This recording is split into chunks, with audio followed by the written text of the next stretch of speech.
sais, un des pires sentiments qui puissent exister, c'est le sentiment d'être seul.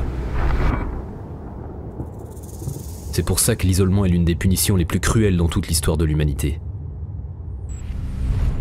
En effet, nous avons été conçus pour être en relation avec d'autres personnes. La chose la plus significative dans une vie, c'est d'être véritablement connu de quelqu'un d'autre. Mais ça peut vraiment devenir effrayant aussi. Je veux dire, et si je décevais quelqu'un? Ou qu'arriverait-il si on apprenait qui je suis réellement? Ou qu'on ne veuille pas m'aimer au final? Comment fait-on pour trouver de vraies relations? En fait, la Bible nous parle de toutes ces choses. Il est écrit que Dieu a créé le monde pour partager avec nous la beauté de l'existence. Le désir de Dieu est que nous ayons des relations profondes, que nous fassions partie d'une famille, que nous puissions créer et partager notre travail avec les autres. Tout en étant dépendants de Dieu comme notre source de vie et d'amour. Mais le problème, c'est qu'il y a plein d'obstacles à cela. Il y a la solitude, la peur, la haine.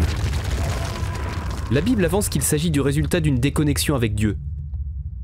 Sans Dieu, nous ne savons plus qui nous sommes vraiment. Mais au centre de l'histoire de la Bible, il y a Jésus qui veut nous ramener dans une relation avec Dieu. Jésus a déclaré que Dieu nous aime pour qui nous sommes, et qu'il nous appelle à entrer dans une relation avec lui, peu importe nos erreurs. Et quand tu réalises à quel point Dieu t'aime, et qu'il n'a pas honte de toi, ça change tout. Ça t'apporte une source d'amour qui ne vient pas de toi. Donc la Bible nous appelle à entrer dans la plus importante des relations. Oui, elle nous demande de connaître et d'être connus du Créateur. Dieu lui-même.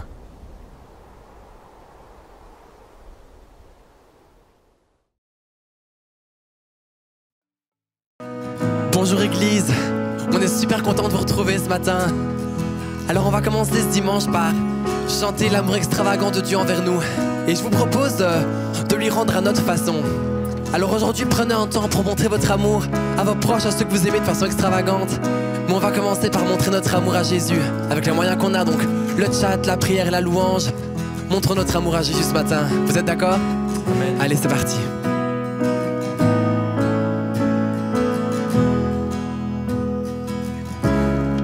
Avant mes premiers mots, tu me connaissais déjà.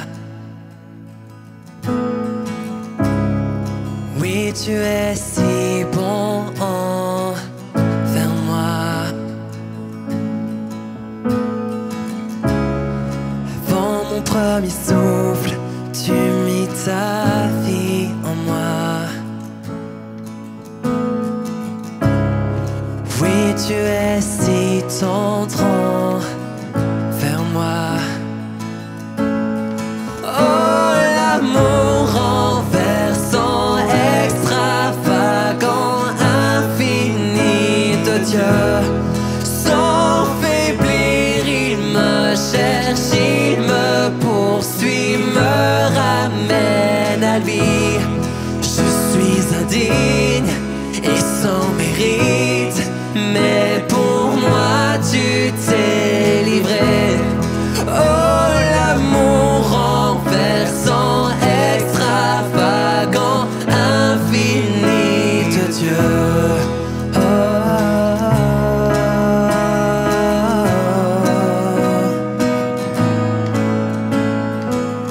ton amour chaise.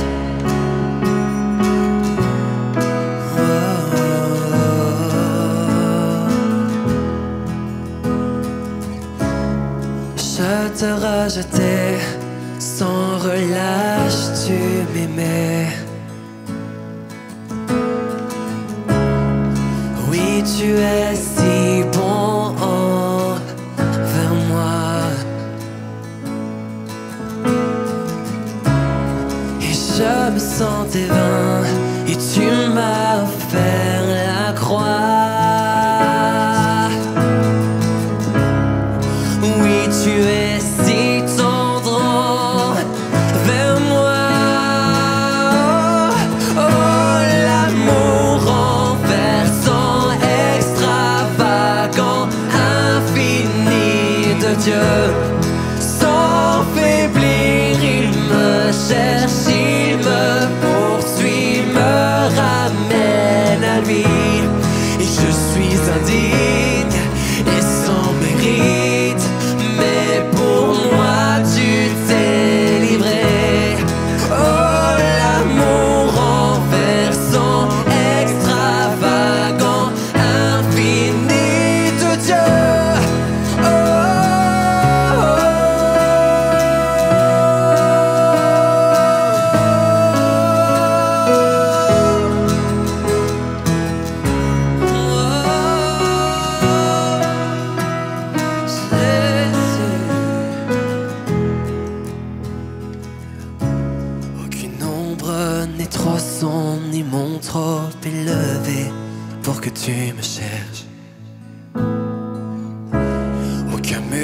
peut résister, ni mensonge tenir. Sans fin tu me cherches, et aucune ombre n'est trop sombre, ni mon trop élevé pour que tu me cherches. Aucun mur ne peut résister, ni mensonge tenir. Sans fin tu me cherches. Oh, oh, oh. Aucune ombre n'est trop sombre, ni mon trop élevé pour que tu me cherches. Aucun mur ne peut résister, ni mensonge tenir. Sans fin tu me cherches. Oh, oh, oh. Aucune ombre n'est trop sombre, ni mon trop élevé pour que tu me cherches.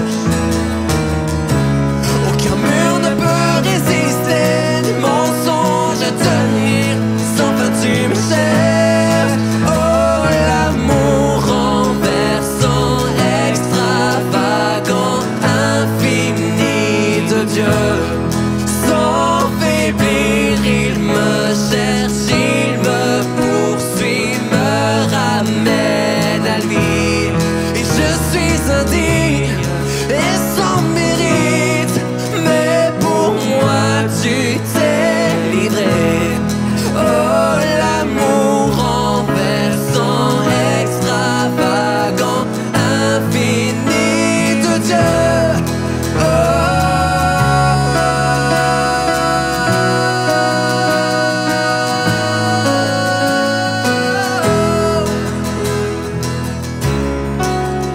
Son amour infini. Oh, yeah.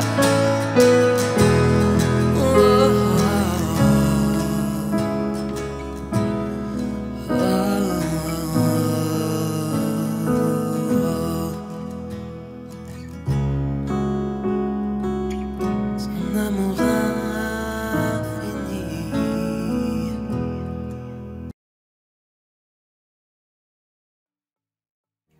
Bonjour à tous et bienvenue à l'église Nouvel Impact pour ce service en ligne. On est vraiment heureux de vous retrouver ce matin.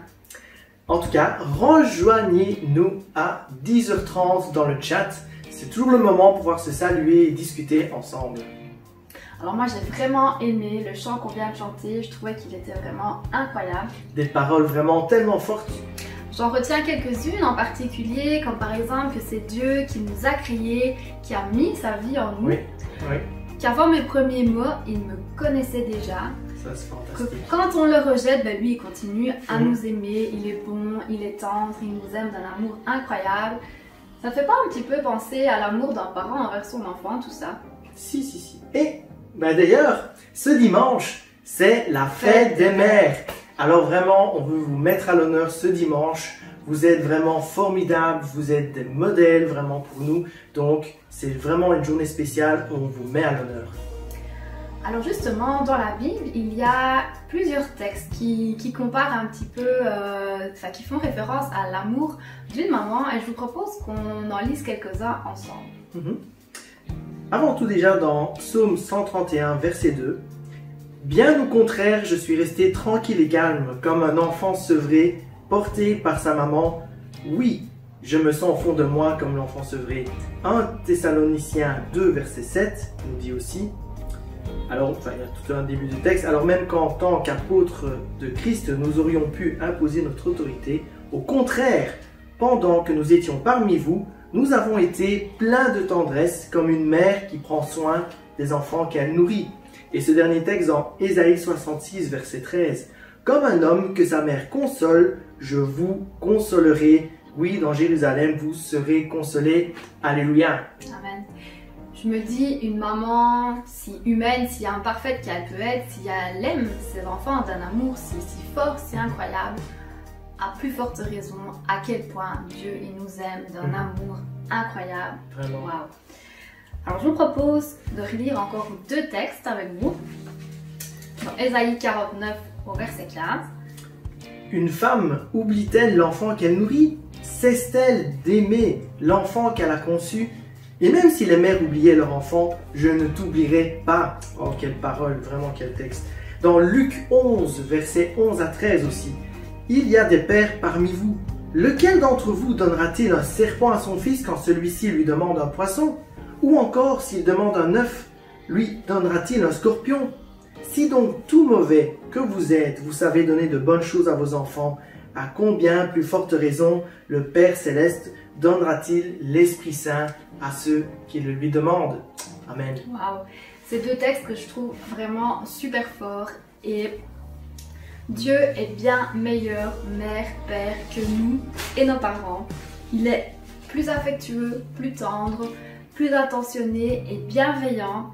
On peut vraiment croire à son amour et s'attendre à sa bonté dans nos vies. Alors je vous propose qu'on lise encore un texte dans Psaume 121, il est écrit.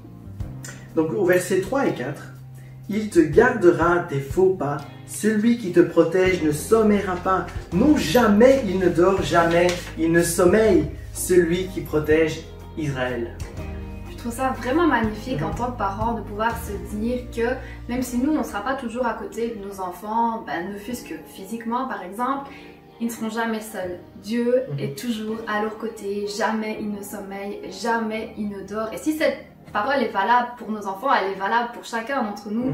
Et je trouve que c'est juste incroyable, que ça fait vraiment du bien. C'est un réconfort, vraiment. Je voudrais encore qu'on lise deux textes juste pour vous encourager. Dans Ésaïe 41 au verset 10, il est écrit « Ne sois pas effrayé car je suis avec toi. Ne sois pas angoissé car moi je suis ton Dieu. Je t'affermis, je viens à ton secours. Pour sûr, je te soutiens de mon bras droit qui fait justice. » Et dans Romains 5 verset 8, « Mais voici comment Dieu nous montre l'amour qu'il a pour nous alors que nous étions encore pécheurs. Christ est mort pour nous. » Dieu nous aime d'un amour incroyable, extravagant, renversant, et sa plus belle preuve d'amour, eh bien, c'est qu'il est mort pour nous, il a donné son fils pour nous, et il est mort pour nous, il nous a donné sa vie, c'est vraiment incroyable. Ouais, vraiment un amour incroyable parce que c'est un amour qui a imprégné tout son ministère, tous ses actes, tout ce qu'il a fait depuis le moment où il a posé le pied sur terre. Façon de parler, c'est vraiment une démonstration d'amour. Et c'est vrai que cet amour nous dépasse. Et d'ailleurs, on va prendre maintenant un petit moment pour prier ensemble et on va vraiment remercier, adorer le Seigneur et on va le prier juste ensemble maintenant. Seigneur, vraiment, merci, merci avant tout pour ton amour, cet amour incroyable, Seigneur Jésus, que tu as démontré envers nous. On a parfois des notions, voilà, on essaie de se raccrocher à comme l'amour d'une mère, des choses un amour qui nous semble fort, mais toi, tu es bien au-delà de ça. Cet amour que tu as pour nous est au-delà vraiment de ça. Et vraiment, on veut vraiment te bénir, te remercier pour cet amour qui dépasse notre compréhension, notre intelligence. Nous savons simplement que tu as tout donné, tu as donné ce qu'il y avait de plus cher à tes yeux pour chacun de nous. Merci parce que, comme le dit le chant, comme on l'a partagé à travers les textes, c'est vrai, ton amour est là et tu es vraiment amoureux de nous, Seigneur. Merci pour ce que tu fais dans nos vies. On veut en même temps, Seigneur Jésus, te remercier pour l'Église, pour nos pasteurs, pour ces messages, ces séries. On vient d'en terminer une, on en commence une nouvelle. Père, merci pour toute l'organisation que tu mets en place. Merci pour cette parole, ces nourritures, toutes ces choses que tu dis à travers nos pasteurs pour vraiment nous bénir, pour nourrir nos âmes, Seigneur Jésus. On veut en même temps te remettre, Seigneur Jésus, les personnes qui sont dans les difficultés. En ce moment, Seigneur Jésus, nous ne savons pas par quelle situation elles passent, mais toi, tu connais les cœurs.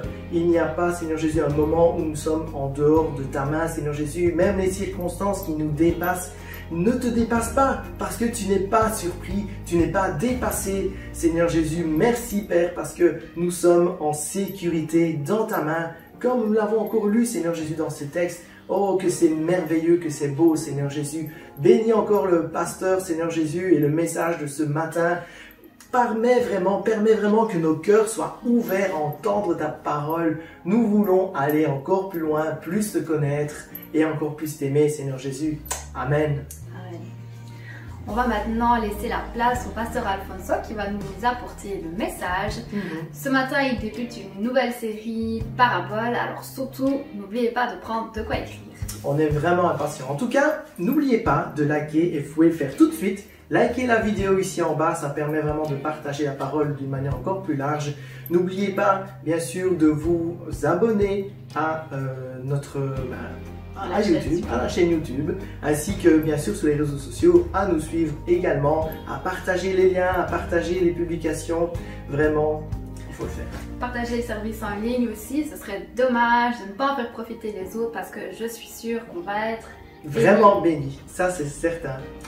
Alors on se voit juste après. Maintenant, on laisse la place au pasteur pour ce message qui sera certainement percutant et bénissant. Bonjour, bienvenue à tous. Nous démarrons ce matin une toute nouvelle série, Les Paraboles.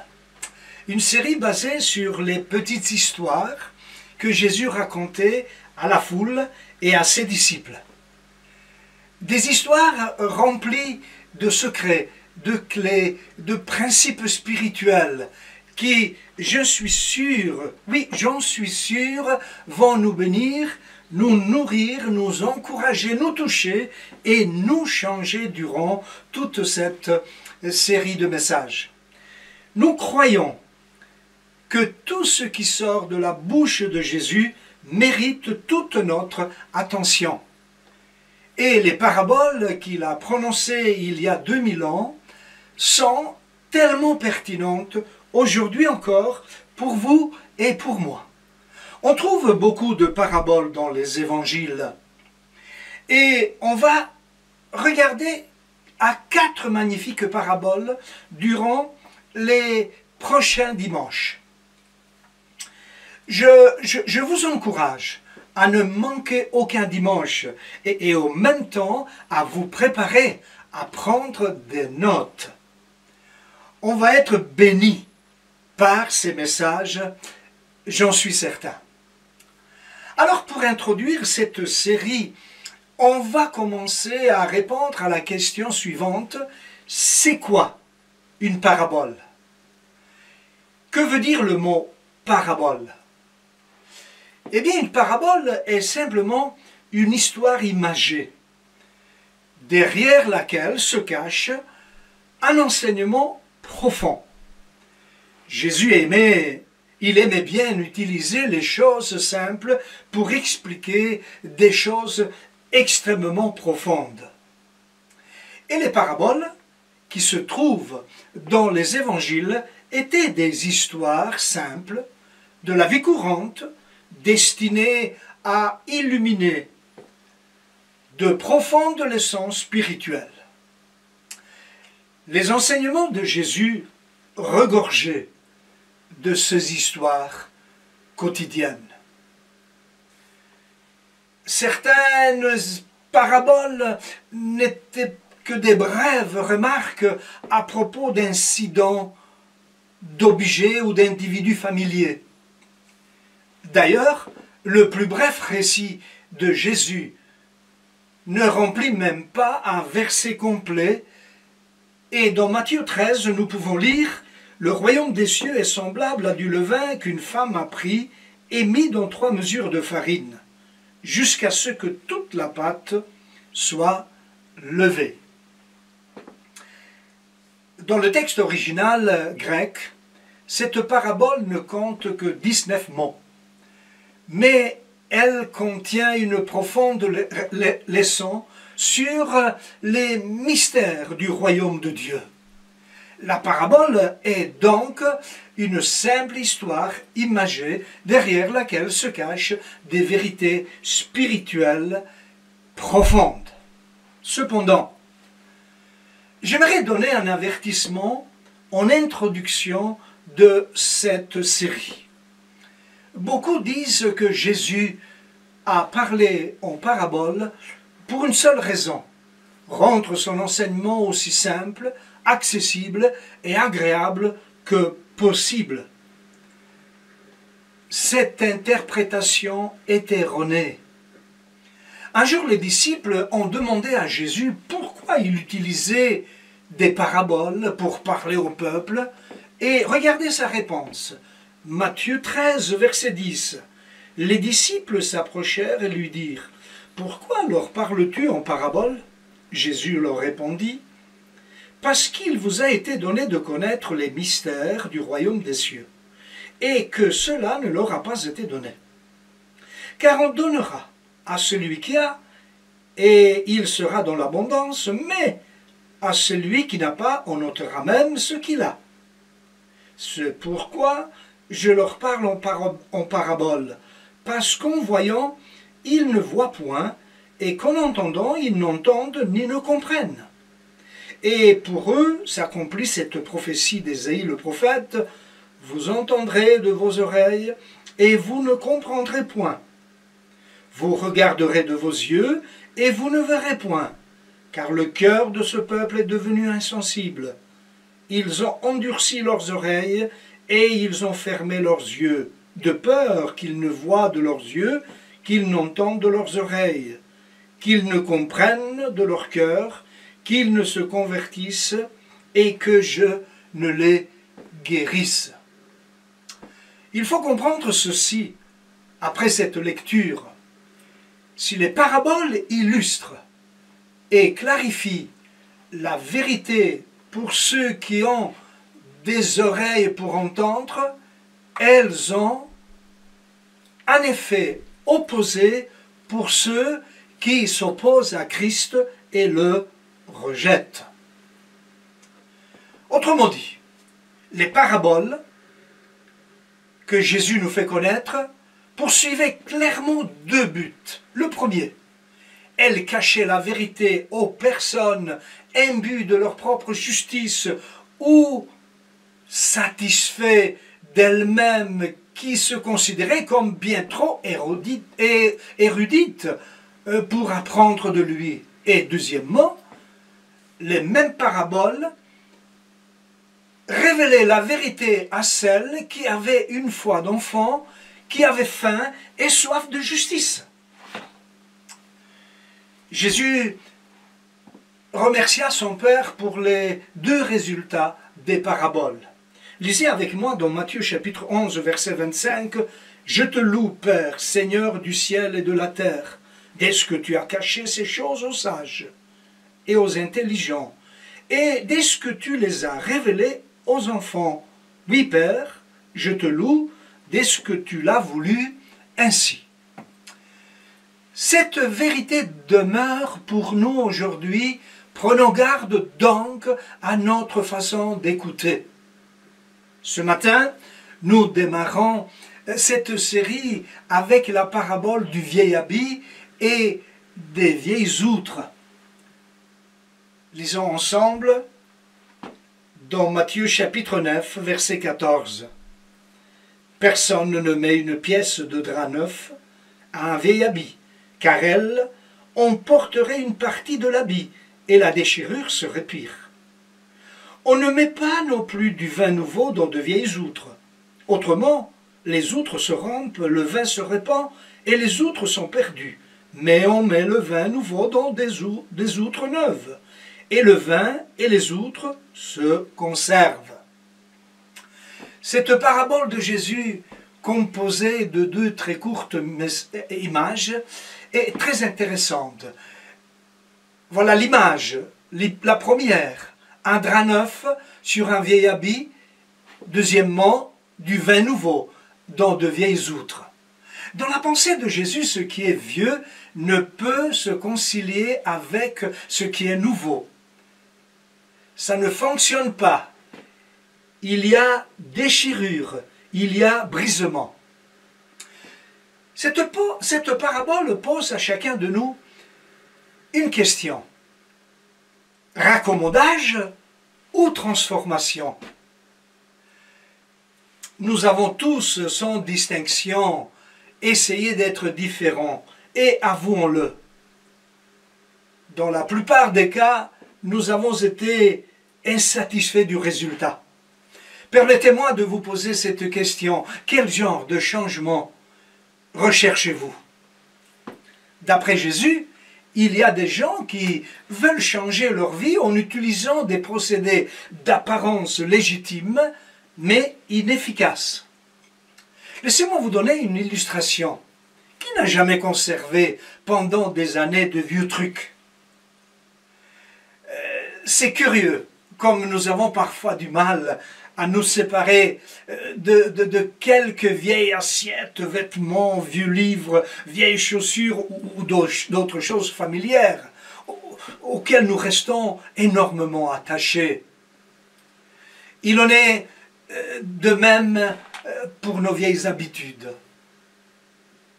Et en particulier, au sujet de nos mauvaises vieilles habitudes, nous finissons même par nous attacher à nos péchés.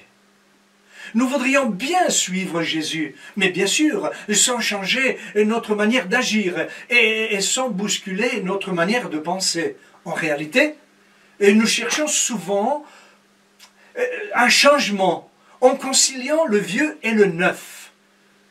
Par exemple, marcher dans la sainteté sans en payer le prix, ou accueillir l'homme nouveau sans renoncer au vieil homme. Que se passe-t-il si nous voulons garder le vieux et le neuf? Nous finissons par vivre une déchirure dans notre vie. Jésus ne nous a pas appelés à rapiécer, à réparer notre vie, notre vieille nature, ni pour la rafistoler, ni pour bricoler notre caractère, encore moins nos croyances, mais pour faire toutes choses nouvelles. Le vin nouveau ne peut tenir dans de vieilles autres. 2 Corinthiens, mes amis, chapitre 5, verset 17. Dès que quelqu'un est uni au Christ, il est un être nouveau. Ce qui est ancien a disparu, ce qui est nouveau est là. Quand on vient à Christ, il n'y a pas de raccommodage, mais il y a transformation. Réelle conversion égale authentique transformation. Cette parabole nous présente la nécessité d'une réelle conversion pour une authentique transformation. Cette histoire racontée par Jésus nous parle de la vie nouvelle. La vie nouvelle, elle est présentée sous 2 formes dans cette parabole. L'habit, il sert à couvrir et à revêtir. L'autre, elle sert à contenir du vin qui représente la vie nouvelle opérée par l'action de l'esprit et qui ira en se bonifiant, en vieillissant. Le vin nouveau est une image de la grâce et de la nouvelle alliance en Jésus-Christ qui ne peut être contenue que par des cœurs régénérés. Garder notre ancienne vie et y ajouter Jésus ne fonctionne pas. Laissez-moi graver dans vos pensées que la conversion n'est pas un raccommodage. Il ne s'agit pas de prendre une pièce du message évangélique ou une forme de religiosité pour l'ajouter au vieil habit d'une nature non régénérée. Il ne faut surtout pas opérer une simple opération par l'ajout du morceau de la parole de Dieu qui nous semble intéressant, comme par exemple la paix, la joie, le bonheur, etc. La conversion n'est ni une adaptation, ni une adhésion. Elle sous-entend une réelle repentance qui produit du fruit, et ce fruit est le changement de notre caractère. D'ailleurs, le but de Dieu est de former son caractère en vous, en nous. On met le vin nouveau dans des outres neuves et le vin et les outres se conservent. C'est ce que nous avons lu tout à l'heure. Des outres neuves, un cœur nouveau, un esprit nouveau. Nous pouvons nous poser la question suivante. Quel est le genre de caractère que Dieu veut former en nous? Je veux vous donner 3 exemples. Le premier exemple, nous le lisons dans 1 Corinthiens 13. L'amour est patient et bon. Il n'est pas envieux, ni orgueilleux, ni injuste, ni malhonnête. L'amour ne s'irrite pas et ne soupçonne pas le mal. L'amour croit, espère, supporte et pardonne tout. L'amour ne meurt jamais. Laissez-moi vous donner le deuxième exemple. Galates chapitre 5, verset 19. Or les œuvres de la chair sont manifestes. Ce sont l'impudicité, l'impureté, la dissolution, l'idolâtrie, la magie, les inimitiés, les querelles, les jalousies, les animosités, les disputes, les divisions, les sectes, l'envie, l'ivrognerie, les acceptables et les choses semblables. Je vous dis d'avance, comme je l'ai déjà dit, que ceux qui commettent de telles choses n'hériteront point le royaume de Dieu. Mais, le fruit de l'esprit, c'est l'amour, la joie, la paix, la patience, la bonté, la bénignité, la fidélité, la douceur, la tempérance. La loi n'est pas contre ces choses. Et vous lirez le troisième exemple chez vous tout à l'heure dans 2 Pierre, chapitre 1, versets 5 à 9. Dieu transforme les vies. Dieu donne à nos vies toute l'allure que nous avons besoin. Dieu transforme les vieilles outres en des outres neuves. Nous devons nous rappeler que la formation de notre caractère est un objectif que Dieu a pour notre vie. Sans cela, nous serons souvent frustrés par nos circonstances difficiles. Vous vous demanderez, mais qu'est-ce qu'il m'arrive? Pourquoi dois-je vivre cela? Pourquoi dois-je traverser des moments si difficiles? Une réponse est la suivante, c'est que la vie est censée être difficile pour tous les êtres humains. C'est que ce que Dieu permet pour notre vie nous fait grandir. Et puis, rappelez-vous, la terre n'est pas le ciel. Mon appel ce matin à chacun d'entre vous, c'est que vous ne cherchiez pas à raccommoder votre vie avec des solutions charnelles, mais plutôt accepter que le Saint-Esprit agisse afin de former en vous le caractère de Dieu dont nous venons de lire plusieurs versets. L'outre neuve. Saviez-vous qu'à l'époque de Jésus, l'outre était faite de peau d'animaux? Il fallait un animal mort pour confectionner une outre. Comprenez ceci, pour être une outre neuve, il faut la mort de notre passé, selon le sens du baptême. Romains chapitre 6. Dieu nous retourne et nous nettoie entièrement afin de nous remplir de son vin nouveau, de sa vie nouvelle, expression de la vie nouvelle qui pétille dans le nouveau converti. Ce vin doit être conservé. Dans cette outre renouvelée, sinon le vin se perd.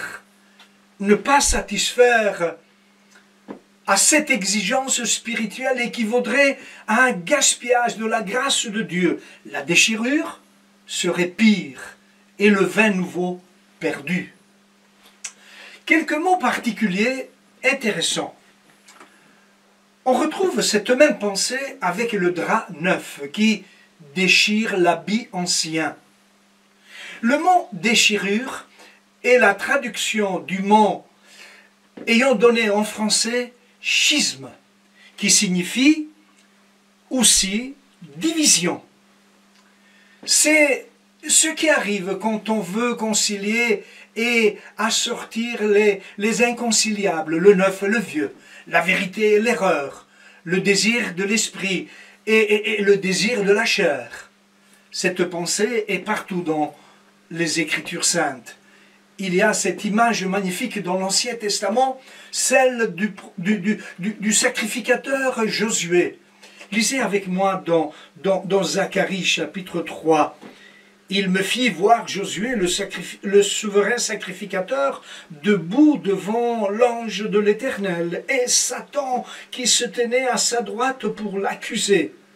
L'ange, prenant la parole, dit à ceux qui étaient devant lui, « ôtez-lui les vêtements sales. » Puis il dit à Josué, « Vois, regarde, je t'enlève ton iniquité, et je te revais d'habits de fête. Ça nous parle de ce sacrificateur Josué qui est en train d'être accusé par le diable à cause de son péché, imagé par son vêtement sale. Mais regardez, ce qui se passe, Dieu n'ordonne pas un lavage, ni un nettoyage d'un morceau, de quelques parties de vêtements ayant été salis, mais il ordonne un changement total de la tunique. Ôtez-lui les vêtements sales, je te revais d'habits de fête. Cette action est à l'image de la justification qui est en Jésus-Christ pour ceux qui croient en lui. Un autre exemple est celui d'Adam et Ève. Genèse chapitre 3, verset 7. Ils prirent conscience du fait qu'ils étaient nus. Ils se firent des ceintures avec des feuilles de figuier cousues ensemble. Leurs yeux s'étant ouverts sur ce que Satan ne leur avait pas dit. L'homme et la femme ont pris conscience de leur nudité. Ils ne sont pas devenus nus à ce moment-là. Ils l'étaient auparavant, mais ceci ne créait pas en eux un malaise. Leur désobéissance a introduit dans leur conscience des éléments jusqu'alors inconnus, c'est-à-dire la honte et la culpabilité. La nudité n'était pas que physique, non, non, c'était le sentiment de personnes dévoilées dans leur conscience et mises à nu intérieurement. Ils ont commencé à connaître la peur et le désir de se cacher de Dieu et éventuellement l'un de l'autre, ne supportant pas de se sentir découvert. Il y a eu un problème spirituel et un autre de nature conjugale. La ceinture de figuier qu'ils ont confectionnée sont l'image de ce que l'homme cherche à faire pour se sauver par ses propres œuvres. Elles étaient équivalentes à une pièce de drap neuf sur un vieil habit, insuffisante et inefficace. Mais ça dit, lisez avec moi dans Genèse chapitre 20, l'Éternel Dieu dit à Adam, l'Éternel Dieu fit à Adam des habits de peau dont il les revêtit. Cet habit neuf, provenant d'un sacrifice, représente la justice reçue par la foi en Christ que nous pouvons tous recevoir aujourd'hui. Mais laissez-moi vous donner un autre exemple, celui de Joachim. 2 Rois chapitre 25, verset 27. Il lui fit changer ses vêtements de prison. Le péché a conduit ce roi en prison. Si vous lisez le texte, vous verrez que en captivité, on l'a revêtu de l'habit des prisonniers. C'est l'image de l'homme qui vit dans l'esclavage du péché et qui est entièrement revêtu du péché. Son apparence extérieure en est masquée par la tristesse, l'accablement, l'irritation, la colère, la haine et la honte. Le pécheur ou les pécheurs ont un uniforme. Après lui avoir parlé avec bonté, son bienfaiteur et sauveur s'empresse de lui donner non un morceau de vêtement neuf, mais un nouvel habit après lui avoir ôté ses vêtements de prisonnier, de pécheur. Le mot important de ce texte est le verbe « changer ». Venir à Christ produit un changement radical. Un dernier exemple que j'aimerais vous donner est celui tellement connu, celui du fils prodigue, que nous lisons dans Luc chapitre 15, verset 22. Le Père dit « Apportez vite la plus belle robe et l'en revêtez ».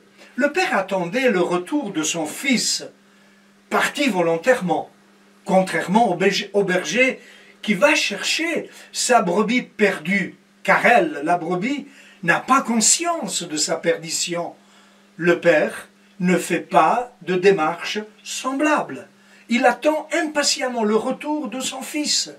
Ce jour-là, le père ne lui donne pas un morceau d'étoffe, mais il ordonne qu'on le revête entièrement d'un habit de fête, symbole de son honneur retrouvé et de sa place retrouvée et restaurée.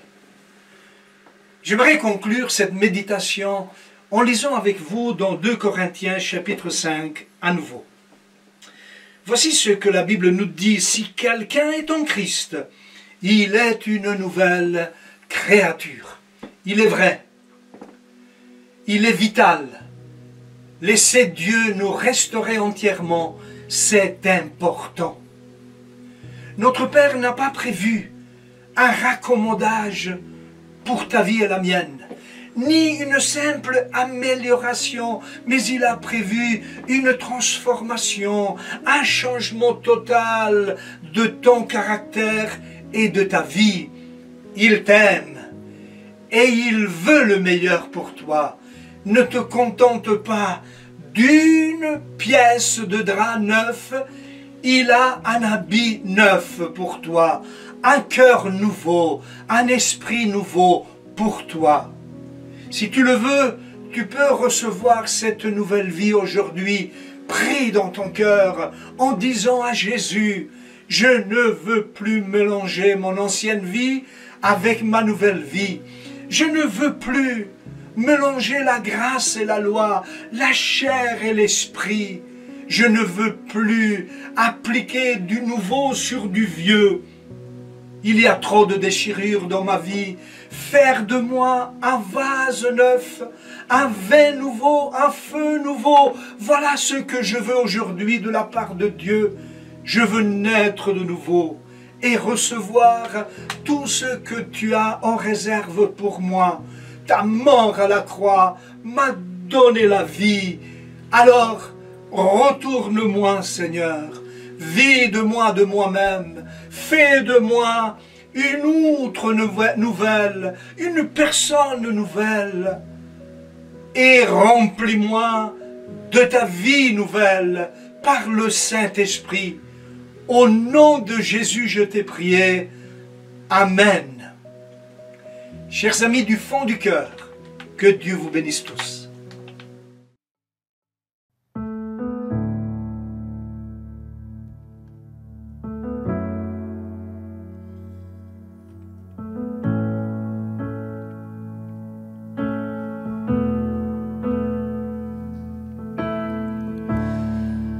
Oh, quelle paix dans ces moments, dans le calme de ta présence. Quand le bruit faiblit et tu parles à mon âme, tu as toute mon attention. Fais-moi entendre ta voix, je ne veux rien manquer. Seigneur, mon cœur désire plus de toi, mon cœur recherche ta face alors. C'est à toi et tout en moi est ému par ton amour, captivé par qui tu es. Conduis-moi à te connaître plus encore. Je veux m'approcher de toi, laisser mes portes derrière moi. Seigneur, viens toucher ma vie à nouveau. Oh, oh, oh, oh, oh, oh, oh. Comme le soleil à l'aurore, comme la brise dans la nuit, ta paix me restaure et tu me donnes la vie. Il n'y a aucune hésitation dans ton amour, ton affection. Non, rien n'est comparable.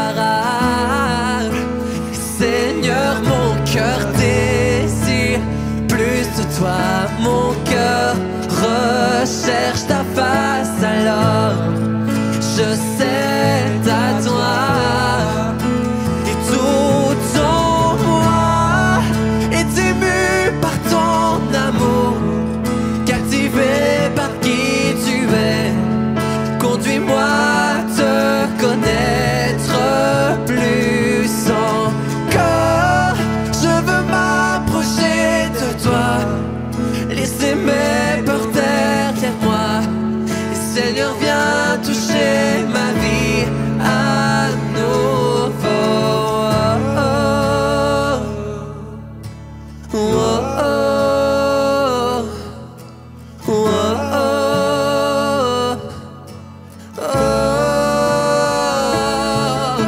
oh, oh, oh, oh. Toi j'ouvre mon cœur, Seigneur. À toi j'ouvre mon cœur à jamais. Donc fais ce que toi seul sais faire.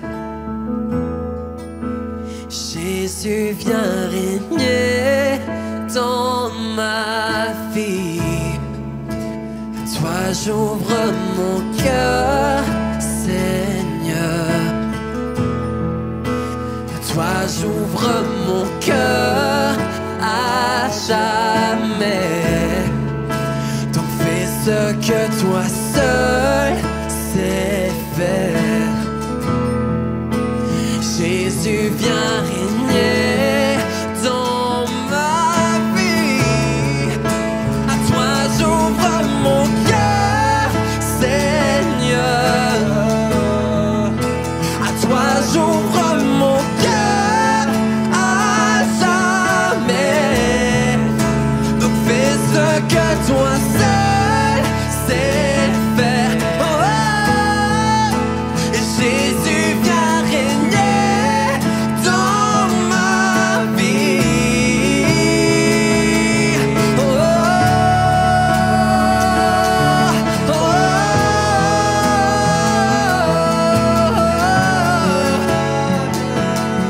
viens régner dans ma vie. Oh, na, na, na, na, na, na. Jésus, entends ma prière. Et tout en moi est ému par ton amour, et captivé par qui tu es. Et conduis-moi à te connaître plus encore. Je veux m'approcher de toi, laisser mes peurs derrière moi. Seigneur, viens toucher ma vie à nouveau. Jésus, mon Dieu. Jésus, reçois cette prière. Je veux plus de toi. Je veux plus de toi. Plus de toi. Révèle-toi à moi. Jésus, chaque jour je veux te connaître. Chaque jour une partie de toi supplémentaire. Je veux plus de toi. Je veux plus de toi.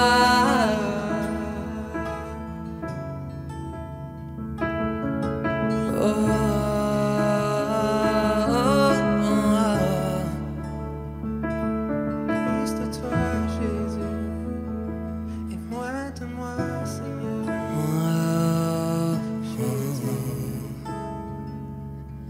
Jésus, prends mes faibles mots.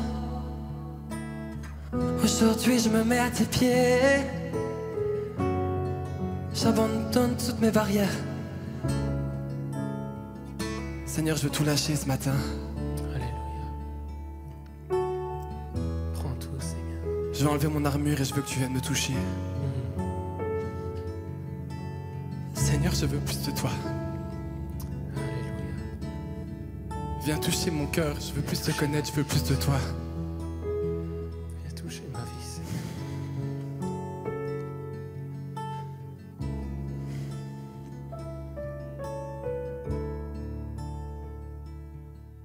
Mon cœur.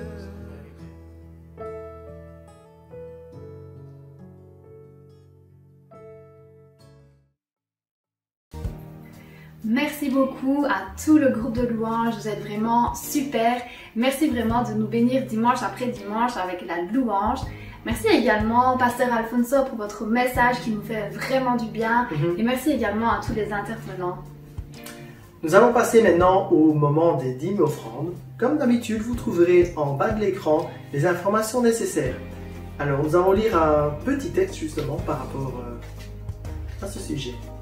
Matthieu 25, versets 34 à 40. Après quoi le roi dira à ceux qui seront à sa droite, « Venez, vous qui êtes bénis par mon Père, prenez possession du royaume qu'il a préparé pour vous depuis la création du monde. Car j'ai eu faim, et vous m'avez donné à manger. J'ai eu soif, et vous m'avez donné à boire. J'étais étranger, et vous m'avez donné des vêtements. J'étais malade, et vous m'avez soigné. J'étais en prison, et vous êtes venus à moi. » Alors les justes lui demanderont, « Mais Seigneur, quand avons-nous vu avoir faim et t'avons-nous donné à manger?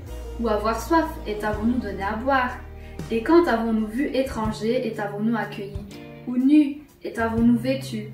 Ou malade ou prisonnier et sommes-nous venus te rendre visite? » Et le roi leur répondra, « Vraiment, je vous l'assure, chaque fois que vous avez fait cela à l'un de ces plus petits de mes frères, c'est à moi que vous l'avez fait. » Amen.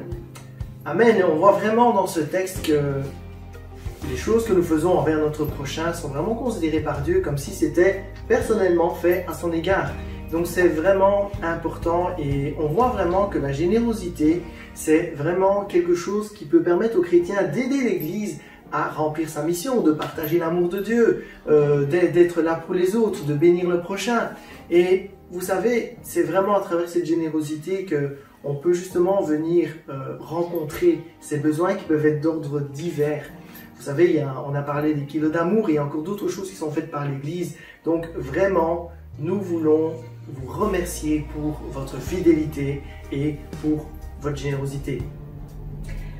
Alors justement, Julien dit qu'on en a parlé, mais je vous en parle maintenant. On a une super équipe au niveau du département social qui s'occupe de distribuer des colis d'amour et j'en profite d'ailleurs pour vous remercier parce que vous faites un travail magnifique. Mais sachez également que si vous êtes dans le besoin, vous pouvez nous le faire savoir en envoyant un mail à l'adresse welcome@nouvelimpact et vraiment on se fera un plaisir de vous aider. Alors, si vous voulez simplement, et si vous avez le souhait de devenir membre de l'église Nouvel Impact, il ne faut pas hésiter. Il y a en dessous donc de la vidéo le formulaire pour pouvoir devenir membre, en tout cas faire la demande pour devenir membre de l'église Nouvel Impact. Si tu es nouveau, c'est la première fois ou une des premières fois que tu nous suis, n'hésite surtout pas à remplir le formulaire que beaucoup d'autres ont rempli avant toi, donc qui est en bas de la vidéo. Ça permettra à notre super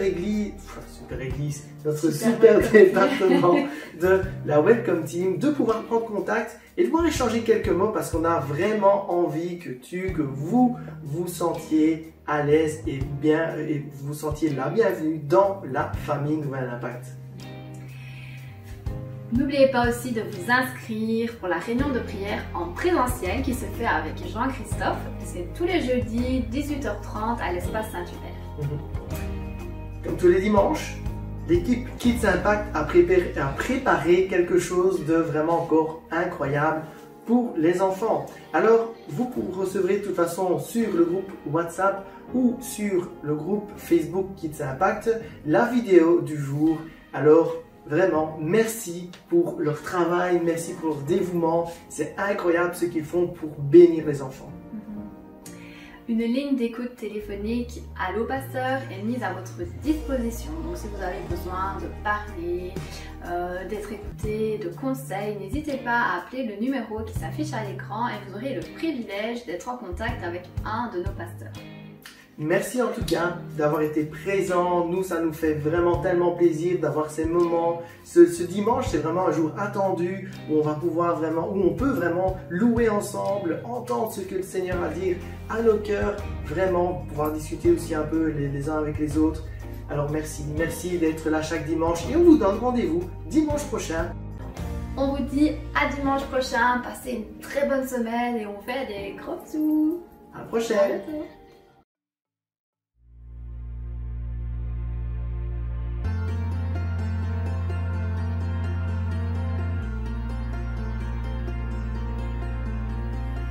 Il y a un son que j'aime tant, c'est le son des pans de sa robe quand il entre dans la pièce et quand nous prions dans nos louanges, il voit la foi.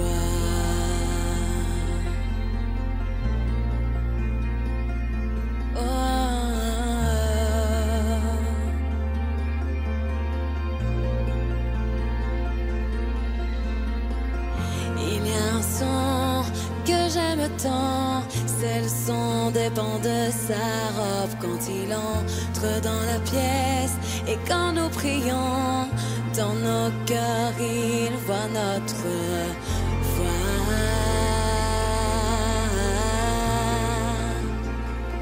Oh,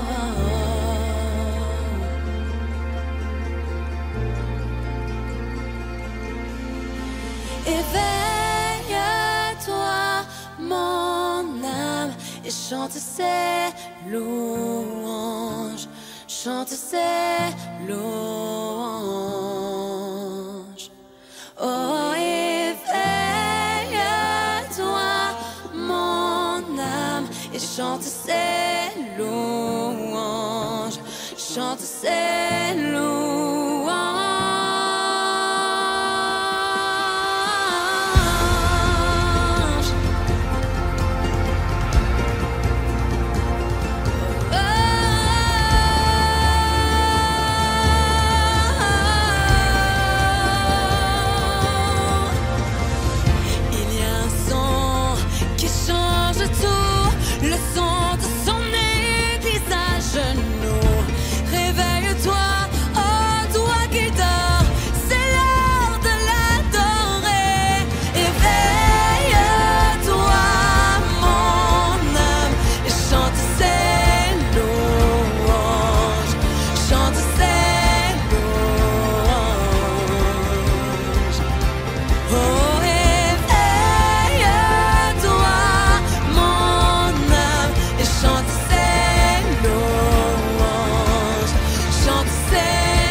C'est promettant, oui, amen. Et quand il agit, il n'y a aucun doute, l'enfer vacille, tremble et redoute. Gloire au Seigneur, gloire à son nom. Hey, oh, que le roi de gloire fasse son entrée.